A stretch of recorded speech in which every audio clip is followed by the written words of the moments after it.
What is up, my Canadian cousins? How are you guys? Welcome back to the channel. Obviously, this channel is geared towards a bridge between our two countries, and in some small measure by one guy who is really trying to learn a lot more about our cousins to the north, about the differences in our culture. The similarities in our culture are already apparent and obvious, but there are a lot of differences as well. And our shared history, learning a lot more about Canadian history and appreciating Canada's contributions towards the modern world and the way we are now, the way things have shaped up to be for the better, at a time in which the world is turning a dangerous corner for the worse. And this is happening really all over the Western world. And of course, the United States has to do everything bigger, right? So I thought it necessary to not just continue on my merry way, ignoring the 800-pound orange gorilla in the room. And, particularly because the news that came out the other day that Trump wants to impose a 25% tariff on Canada and Mexico while increasing the current tariff on China. Now, the fact that Canada is even lumped in with those other two countries. China is in a unique and complex situation where both our countries actually have tariffs on China. But even still, Mexico and Canada and the United States are part of the USMCA agreement, and imposing a 25% tariff on Canada and Mexico is a breach of that agreement. And I just felt like I had to address how I feel about this guy and the election result in general. Then I'm going to talk a little bit about the threat of this tariff.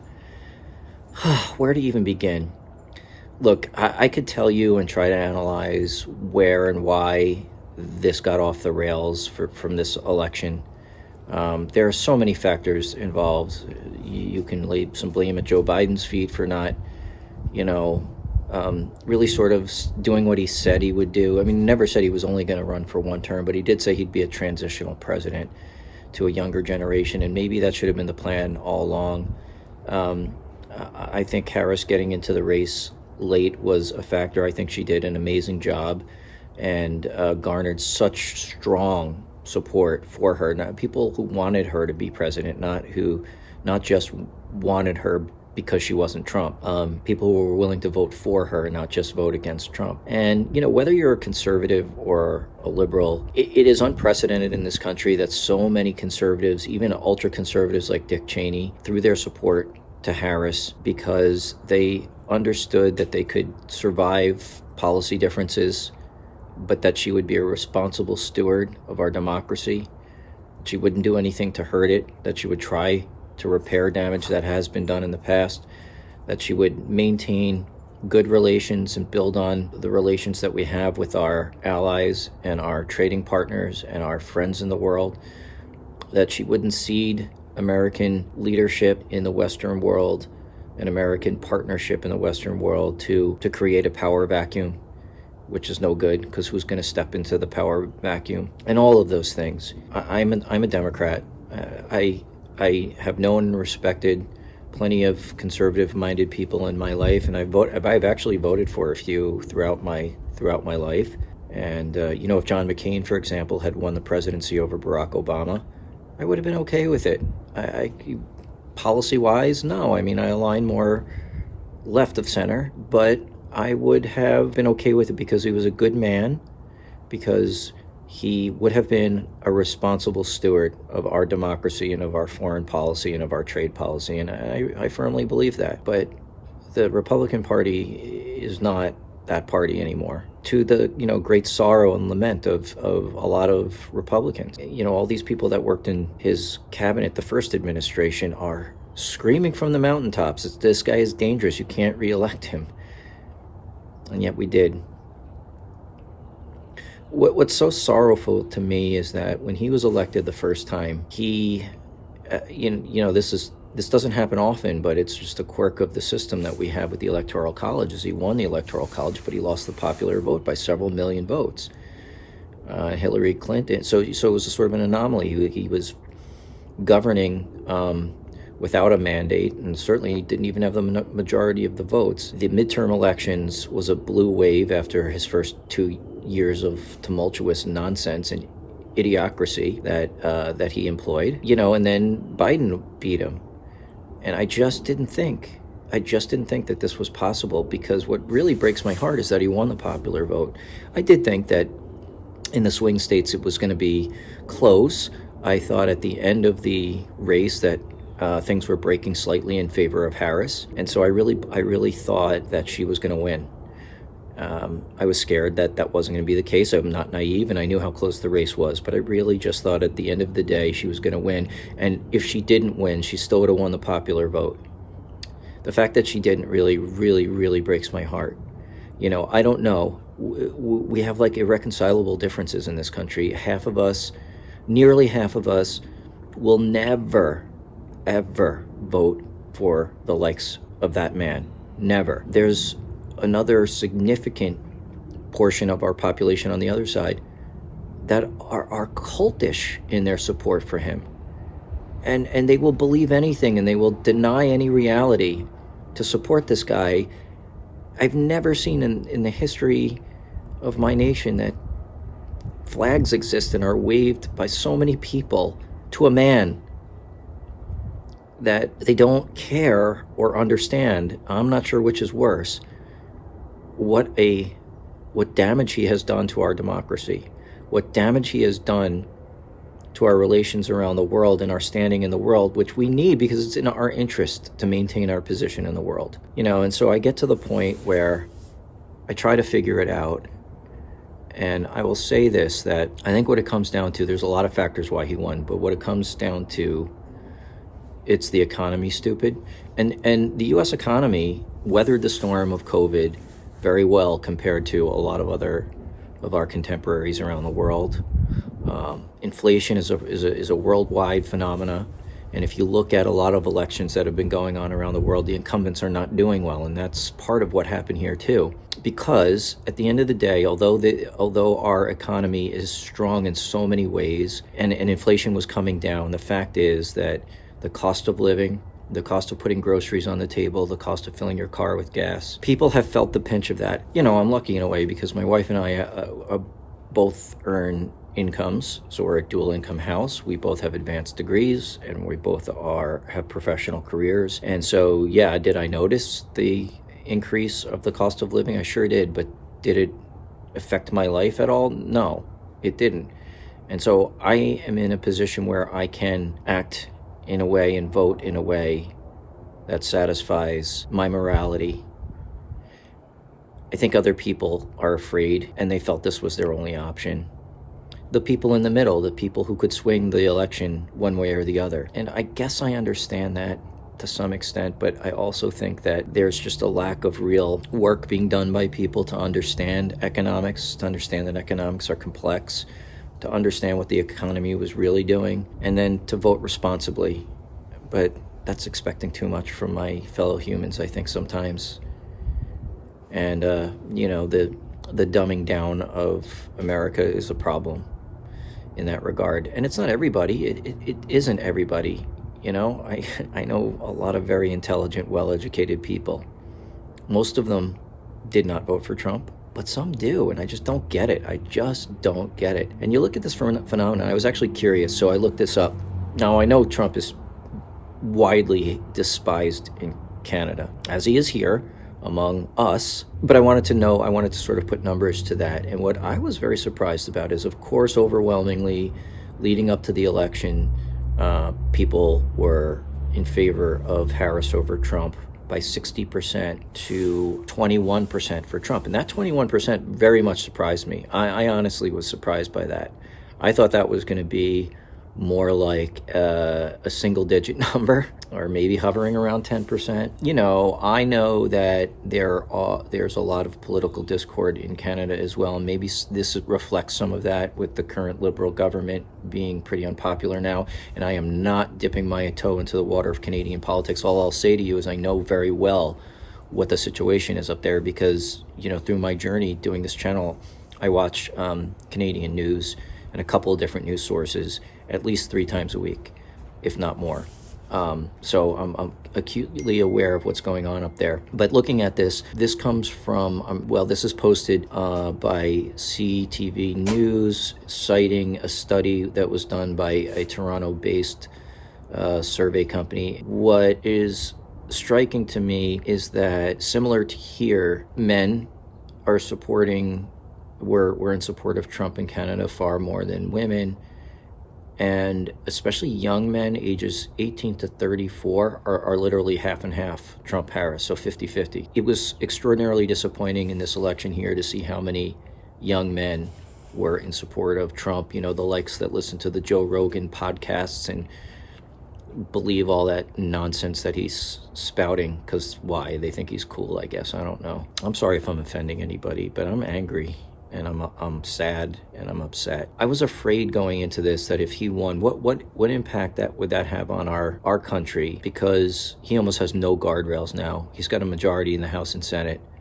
He's got his lackeys that he appointed to the Supreme Court ruining that institution that was once the bastion of freedom and democracy and prevented Congress from acting on their worst impulses. All that's gone.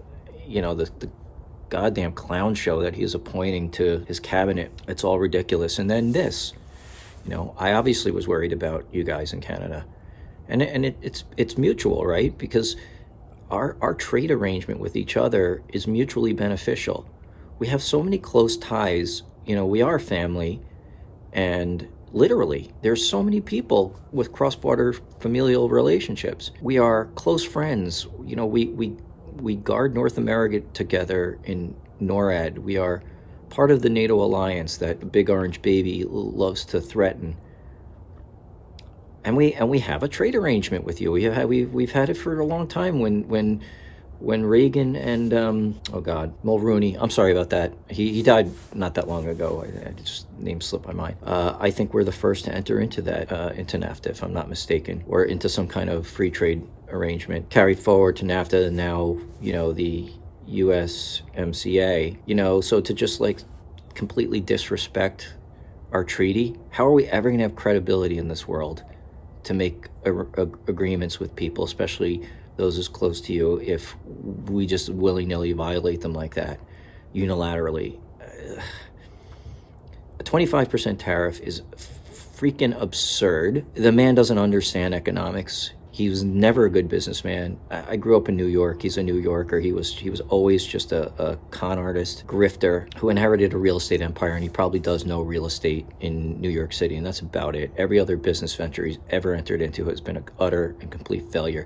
He's not really even conservative because, yes, he cut taxes in his first administration, mostly favoring the wealthy, did not help the middle class one iota, and didn't do the other part of what fiscal conservatives do, which is to cut spending. He increased spending and increased the deficit in this country far more than any of his Democratic predecessors had ever done.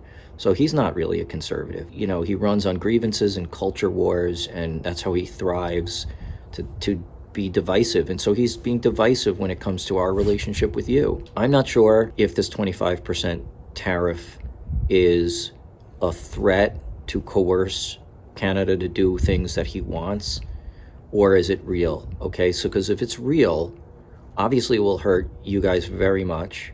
It will hurt us very much. The Canadian people and the American people are the ones who are going to be hurt by it. When he wins because he's saying he's going to bring down the cost of living, well, with Canadian lumber and minerals and resources that are imported to the United States, housing costs are going to go up, not down. Price of automobiles are going to go up, not down, because of the things that are the auto parts and things that are manufactured in Canada and brought back over here, in Mexico as well, with the auto industry. Putting produce on the table is going to go up because of how much produce we import from Mexico. The price of energy is going to go up because of how much oil we import from Canada. I mean, it's a lot of Democrat people are on social media and using that terminology, F around and find out. That's what you get when you vote for this guy. You think that his economic policy is actually designed to help you. The one thing I'll say is that there is a fair chance, because he did this to you before, that he's using the threat of a 25% tariff coercively. And it's ridiculous to say it. I almost hope that's the case, because it's the lesser of two evils. It's terrible. Bullying your friends and your neighbors into what? I don't know, maybe increasing your defense spending, you're trying to hit the 3% GDP mark. Even if that policy, that specific one I'm just using as an example, has been something that even Democratic administrations have wanted Canada to do, and a lot of the other NATO countries to increase defense spending to try to hit the aspirational target of 3% GDP. There are ways to go about it diplomatically, respectfully, not to bully publicly by threatening to do extreme harm to your economy. I don't know. I don't know. I'm just extraordinarily upset about it. And I hope you know that the near half of us that voted the other way don't want this. We do not want this for you. We do not want it for us. We don't want any of it. My only hope is that people are fickle. Look, the people in the middle swing one way or the other. If you can't deliver on the economy, if these tariffs increase inflation, which experts say it will, hopefully the midterm elections have a repeat of what they did during his first administration, and a blue wave happens, and at least we take back the legislative branch of our government, which would hamper his ability to to do as much damage as he can do right now. Heartbroken for Ukraine. He's going to sell them down the river. He's going to sell them down the river to his pal Putin. I'm really heartbroken about that. Devastated, honestly. Devastated. The European Union, I think, just announced as its own body a big aid package to Ukraine, I think, to make up for the fact that there's going to be a void. Most certainly, if Trump stops his support, which I'm sure he will, or at least extremely limits it and tries to force them into a settlement that makes them give up a lot more of their sovereign territory. The one thing I'll say is, as a New Yorker and as sometimes Vermonter, our states will do what they can. They'll do what they can to resist. And New Yorkers are upset, generally about these developments. I'll share with you that our governor, Kathy Hochul, I think this past year, instituted through the state legislature, a bill that made July 1st Canada Day in New York as a state day of recognition of you guys. And you know what? Let me read a little bit of the bill, because I want you to hear why it is she did that. Okay, so it's a resolution, State Resolution 1807. This was right in advance of July Canada Day this year, 2024. And it says, memorializing Governor Kathy Hochul to proclaim July 1st, 2024 as Canada Day in the state of New York, in celebration of this great empire state's longstanding economic and cultural relationship with Canada. Whereas New York and Canada share deeply rooted economic, historical, cultural, and familial ties. And whereas New York and Canada share an international border measuring 445 miles in length, with 17 international border crossings, including 3 of the United States' top 10 busiest border crossings. They also feature many important international trade corridors, including the Quebec-New York corridor, Capital Corridor, Continental One, as well as the second busiest crossing between Canada and the United States at the Peace Bridge. And whereas Canada and New York's primary export market. Okay, well, I'm not going to read the rest, because now it's just kind of getting into some of the nitty-gritty of our economic ties, and then does discuss our shared defense commitment in the North American Aerospace Defense Command, NORAD, and so on and so on. So you get the point. And, that's the kind of relationship that I wish the rest of the entirety of the United States wants to have, and, takes official acts in our government to ensure that, instead of threatening and bullying and, potentially imposing an absurd, damaging tariff. And so, all I can say is I hope for the best. I hope that this maniac doesn't do as much damage as I think he's going to do in the next 4 years, and that he, eventually leaves the political scene forever and we can look in the rearview mirror once and for all from this guy. I fear that these MAGA people are here to stay, and they'll try to find someone to replace him later. I don't even put it past him of trying to stay in office past his 4 years. I really don't. I would never have said that for 2016. I thought he was going to be a terrible president, but he'd lose and move on. I never thought he would suborn an insurrection the way he did and really try to get out from under the election. I never did. I see clearly now. Yeah, my friends. Just know that there are many of us who are very, very upset about this over here. We are with you, and we will do what we can at the voting booth and otherwise as time goes on, and we'll see what happens. We'll see what happens. I'm sorry for it. I don't know what else to say. I just am very sorry for it. All right, I got it off my chest, and please take it in the spirit in which I intended it. I would just conclude by saying I'm looking forward to getting back to much more lighthearted videos. The next one I'm going to post maybe in a day or two is going to be fun on speaking Canadian. I've studied the history of the English language, and I just find it very fascinating, and it looks like a pretty cool video. So we are gonna delve into Canada's unique stamp on the English language, all right? Looking forward to that one. Looking forward to happier interactions. I love and respect you guys so much, and please, if you enjoy my content, hit a like and subscribe. All right, my friends? Take care.